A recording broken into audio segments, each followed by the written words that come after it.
आज आहे तुम्हा आम्हा सर्वांची आवडती अशी होळी, त्यामुळे सकाळी लवकर उठून आंघोळ वगैरे करून छानपैकी देवाची अशी मस्त देवपूजा करून घेतली होती. आणि आज ना माझ्या लल्लाच्या स्कूलमध्ये सुद्धा होळीचं सेलिब्रेशन होतं, म्हणून ना आम्ही कलर बलून घेऊन असे काही रेडी झालो होतो व्हाईट कुर्ता घालून. आता जाताना तर व्हाईट कुर्ता घालून गेलो होतो, पण येताना असे मस्तपैकी कलरफुल होऊन आलो होतो.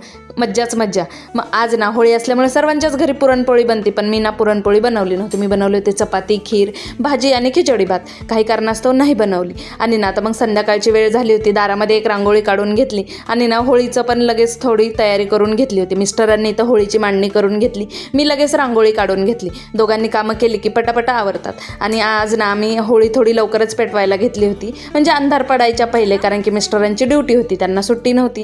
त्यामुळे ना होळीची पूजा करायला घेतली होती. मी ताट वगैरे घेऊन आले, दोघांनी मिळून होळीची पूजा वगैरे केली आणि नंतर मिस्टरांनी होळी पेटवली. आणि मग ना त्याला प्रदक्षिणा घातली आद्विकने त्यांनी. आणि असे काही झालं आमचं होळीचं दहन. असं म्हणतात की होळीच्या दिवशी ना आपल्या मनातील जी काही नकारात्मक, जी काही मनातले आपल्या कपट वगैरे असेल ते ना होळीमध्ये दहन करून नवीन निर्मळ मनाने नवीन कार्याला सुरुवात करायची असते. तर चला, अशी काय होती आमची होळी. भेटूया उद्याच्या व्हिडिओमध्ये. बाय.